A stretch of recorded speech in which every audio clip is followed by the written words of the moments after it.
let's look at this list, shall we? Thanks, guys. Thanks for pointing this list my way. Again, I don't know why it needs its own separate list, but it is what it is. I mean, I feel like there's been enough great hip-hop this year that it could compete majorly with just the regular albums list, which I understand on Rolling Stone has, freaking hip-hop albums on it. But I guess like Rolling Stone isn't really usually considered to be a very hip-hop geared publication. So to try to link in with those, fans who are into that sort of thing, you might need to make a separate list. I guess it sort of makes sense from a marketing standpoint, from an SEO standpoint. But yeah, let's look at what they picked. Number 20, J. Coleman, The Off Season. I don't really mind this pick. This is a decent pick. As far as hip-hop albums go, if we're just limiting it to hip-hop records of the year, I think it's one of the most consequential, essential, and I think it's one of Cole's best. So I don't really mind that pick. Polo G, Hall of Fame, above the J. Cole? Above the J. Cole. I don't feel like that makes sense. I mean, if you really want to kind of cover just the major moments of the genre over the course of the year, Hall of Fame makes sense, but it's a pretty mid record, honestly, a very one-dimensional and bloated record. There's some good songs on it, but better than J. Cole. There's probably 20 better hip-hop records this year than Polo G's Hall of Fame. I'll say that. Little Sims, Sometimes I Might Be Introvert, just slightly over the Polo G. What are the metrics? Okay. I mean, as far as hip-hop albums go, this is a top 3 record, a top 5 record, a top 10 record at the very least. At the very least. Like, you're really pushing it, even considering it outside of the top 10, but it's in the 18. All right. At least it's here, I guess. At least it's here. Mike Disco. I mean, look, at this point, I don't begrudge Mike fans their love of Mike's music. And I did listen to this record, and I thought it was a little bit more, I'll say like colorful, delivery-wise than his last record. But I still can't get into this one. I just feel like Mike is just not really for me, sadly.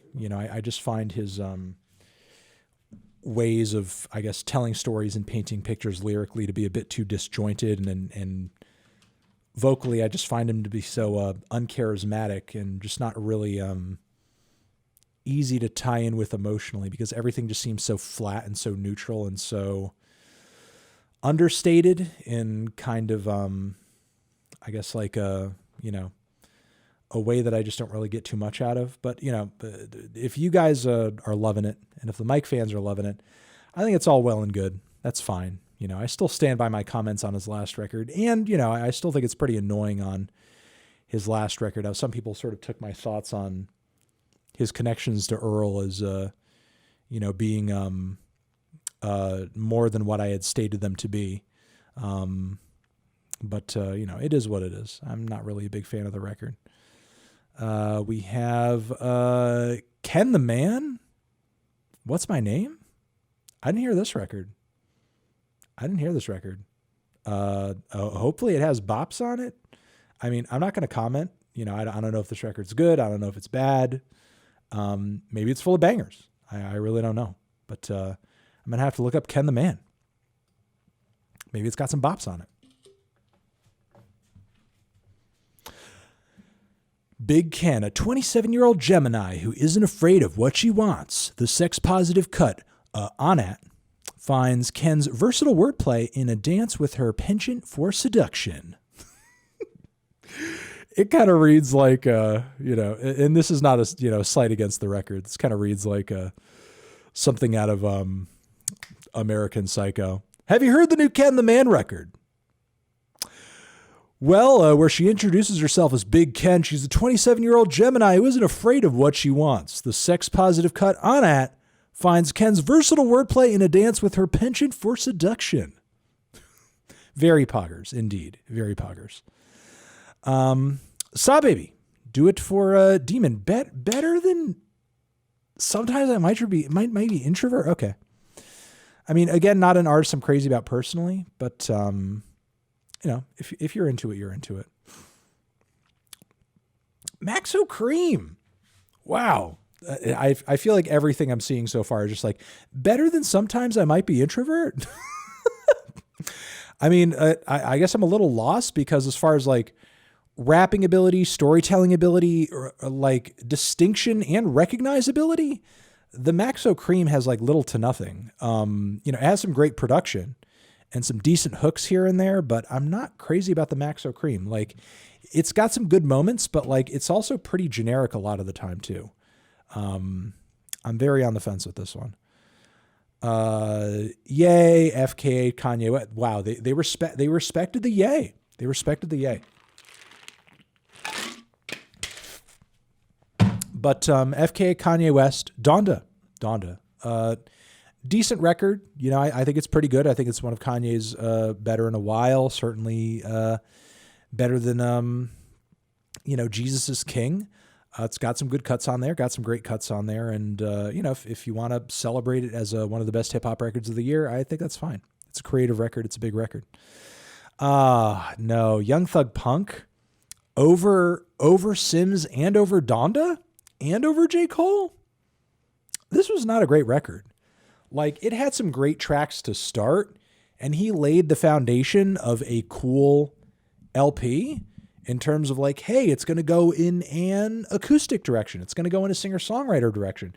And there were a lot of fans that like those songs rubbed them the wrong way. And I get it, but I loved those tracks. I thought a lot of those tracks were quite good. But then after that, it's like all fucking bets off in terms of like what kind of songs there are, what direction they go in stylistically, the quality of the songwriting. After that point, after the first leg, this thing's a mess. Like this is not it. This is like one of Thugger's worst, like in terms of like overall vision for an album. And Thugger has some pretty solid records, Jeffrey, his last one as well, which had that awful MGK feature thrown onto it after the fact that made it slightly worse, but still. He's got some really solid records under his belt, and Punk is not one of them. Punk is really just not one of them. Excuse me? Excuse me? Excuse-me? What? What? Huh? What now? At number 11? And over the Punk? Just the YSL compilation? And over Donda? And over sometimes I might, and over the Cole? Just the compilation, just the comp. This thing is just a fucking comp. And it's not even a good comp. Like it says number 11. This it's in order. Okay. This is all right. Yeah, exactly. The hottest of takes. This is a pretty hot fucking take. Like this thing is just a messy, bloated ass comp. And there's a couple bangers on it, but like a couple bangers do not make a top 11 hip hop album of the year. Huh? All right. Okay. Now you're just fucking with me. Now you're just fucking with me at number 10 with Certified Lover Boy. I think this really does like kind of speak volumes to the fact that, and look, this is already very apparent. That Kanye really is like on the shit list of, the music industry, the writer industry. If people are really like saying, yeah, you know what record came out better than the Donda, the Drake.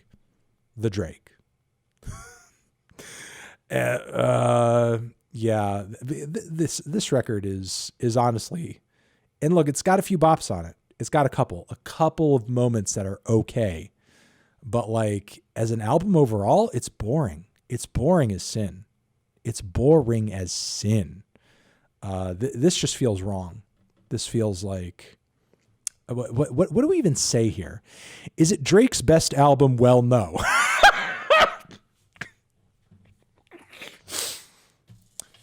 You know, when your record is top 10, when you're trying to make the case for a top 10 record, and that's the first thing you say, you know you're bullshitting me. You're bullshitting me. If that's how you open up the case you're making for what you're saying is a top 10 record of the year in a particular genre. The line to argue, Take Care versus Nothing Was the Same versus If You're Reading This Is Too Late starts over there, bro. Okay. But Certified Lover Boy is still highly enjoyed. No, it's not. Cruise. No. That's such bullshit. But Certified it's like, this thing can't pay this record a compliment without giving it a backhand. It's a highly enjoyable cruise on autopilot. A cruise, like there's never been, if you're being like objective and you're really looking for art and music that's passionate and is exciting and is thrilling, not just shit you could put on in the background while you look at Twitter, is actually like exciting and engaging. There's never been a top 10 autopilot record. Okay, there are probably some passable and listenable and even decent autopilot records, but there's never been a top 10 autopilot record. You don't make great art on autopilot. Nobody's making top 10 material in anything on autopilot. From one of modern pop's most charming blob of resentment and self-pity, expensive samples, platinum guests, bitter bars about exes and frenemies, Drake hits all the familiar notes that have made him one of the most popular artists on the planet, and then some. He also hey, thanks for the sub. You reference the Right Said Fred track as like a highlight. Hey, he even remakes I'm Too Sexy. Isn't that great? As a Lonely Island worthy comedy rap hit, but that's why it's so shitty and cringe. Because he's unironically just making a fucking Lonely Island song. Ugh. Top 10. All right. The Pierre Bourne. I mean, look, as far as like solo material, it did surpass my expectations. And I guess, it's his best record to date. It had some good songs on there, but like better than Donda, better than Sometimes I Might Be Introvert. Sometimes, like, I don't know. I don't agree, but like, I don't think it should be knocked off this list necessarily. Holy fuck, Babytron at number 8. I mean, I'm not crazy about this record, but I do think Babytron's pretty funny. I do think as an artist, Babytron is pretty one-dimensional. So like, I can only listen to about 3 Babytron songs before I'm like, okay, I get it. Like you're not going to do anything different past this point. But like Babytron at number 8 is kind of interesting. I'm not going to hate on Babytron at number 8. Like, should Sims be higher? Yes. Should Donda be higher? Yes. But I find placement of Babytron at number 8 pretty hilarious. I'm going to say that this is a, hey, Vic, thank you very much. I'm going to say this is pretty based on Rolling Stone's part to put Babytron at number 8. This is pretty badass, honestly. It's a very daring move on Rolling Stone's part to put Babytron at number 8. Lil Nas X, Montero, number 7. I don't have a lot to say about that. I mean, I like Montero. It's a pretty big pop record. I think, for a list like this, it was bound to rank high. It's fine. Planet Her at number 6. Okay. I mean, I guess. What did they blurb it with? Doja Cat isn't weird just to get attention. I agree. She's weird because she's weird. I agree. And on Planet Her, she celebrates the hot pink lipstick burlesque mess of a universe where she lives bleeding pop in a trap and a dance hall and science fiction. Now, here's the thing, though. Here's kind of the issue I have with this. And the issue that I have with Planet Her generally. Like, I do agree with what Rolling Stone is saying here in terms of like their personification of Doja Cat. Montero does have rap on it, yes, if you were paying attention. Montero does, in fact, have rap music on it, yes.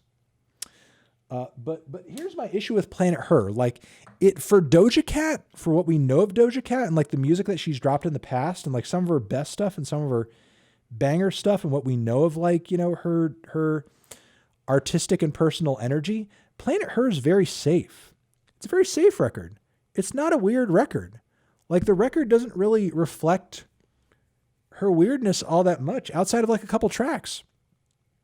And that's kind of the problem, you know? Like, it's a record that is kind of bland, because while there are some great bops on there that I think are really good, a few of my favorite Doja Cat tracks, period, there's so many spacey, generic, like atmospheric, mellow trap songs that have no flavor whatsoever. And I feel like her singing voice doesn't really bring as much personality as her rapping does 100% of the time. 100% of the time. As a singer, and this could change, but so far as a singer, I feel like Doja Cat is nowhere near as compelling as a rapper. Now, she can sing for sure. Like, there's no way a Doja Cat record, you know, vocal is going to, you know, come out sounding bad in an age of all this studio technology. It's going to come out it's going to come out listenable, of course.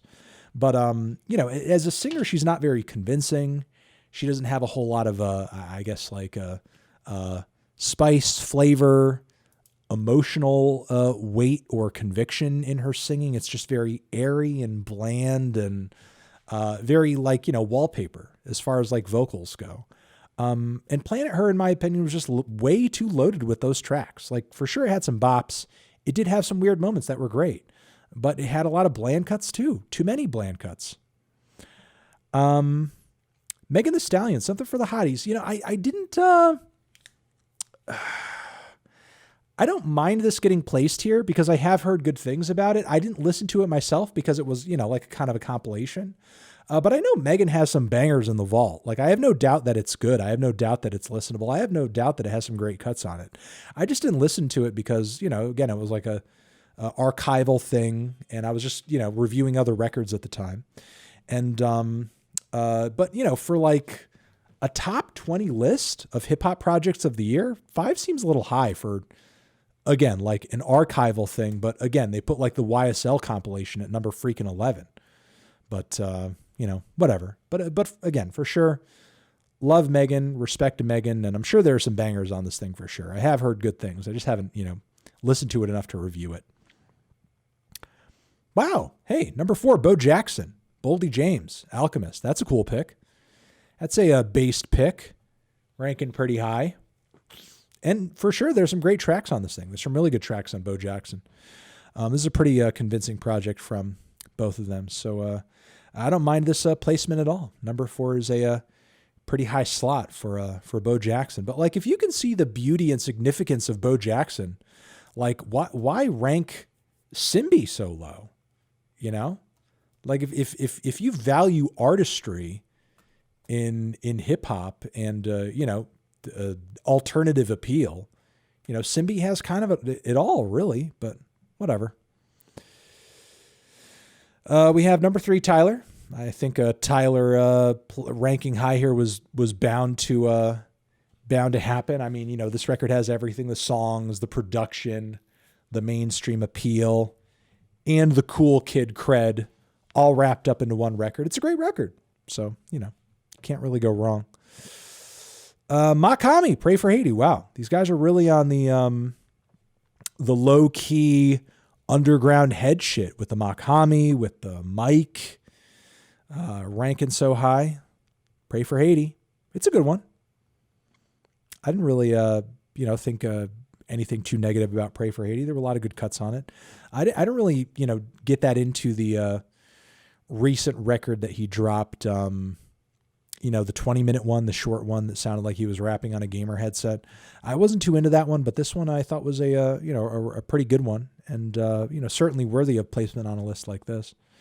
And finally, holy fucking shit balls in a fucking casket. Holy fuck. Number 1, Playboy Carti Whole Lotta Red. This list is insane. Wow. I really am happy that you guys recommended I check this list out. Okay, let's look at this blurb. We have to see this blurb, okay? Oh my God. Okay, sure. Whole Lot of Red came out at the end of 2020. Yeah, but it was at the very end. It's fine. It's fair game. It's fair game. Rock with it. Rock with it. On Christmas Day, it's fine. It's fine. It was a Christmas gift to the world. But the week between its release and the start of this year is irrelevant. You think of what a seismic shift the album represents. It is true. I mean, the record did kind of create a big shift in the love of Cardi's sound. I feel like every mainstream rapper, who was trying to chase after a trend anyway, had to have a Cardi type song on their record, which has very much replaced the trend of artists who have to have a Travis type song on their record. Cardi stakes ground in the current generation's current generation's sonic sensibility and delivers one of the most forward-thinking rap records since Kanye West's Yeezus. Wow. That's quite a compliment. That's my job as of right now. This sound is something that's going to be regular and relevant in the future, he told Rolling Stone earlier this year. That's just part of creating something new. If this is something that people accept right away, how different is it? He was right. The album's fingerprints are all over everything we heard in 2021. And it's true. I mean, if that's kind of the metric that you're going by, Whole Lot of Red, I don't think is a bad choice for this list. It wouldn't be my number one, but, and yeah, that's true. No Peggy. But, hey, we had to get that, YSL list in here, but that's kind of funny that you would get like Bo Jackson in here and you'd have Mike in here, but no Peggy. But, whatever, to get back to Cardi over here. Look, I mean, I gave Playboy Cardi a 5 out of 10 and I don't regret giving it a 5 out of 10. And no Slow Tie either. That is also very sad. And I don't regret giving it a 5 out of 10. I really don't. But there are, in my review, I said there are some bops, there are some bangers on it. Here's the thing. Like, Whole Lot of Red, in my opinion, has some great tracks on it and does have amazing forward-thinking cuts on it that did very much influence a lot of what we heard throughout the year. But there is also, like, a lot of filler on the record. There's a lot of bullshit. There's a lot of bad tracks. And look, you can look at the streaming numbers for the record and very clearly see there are fans gravitating to some records and not other records.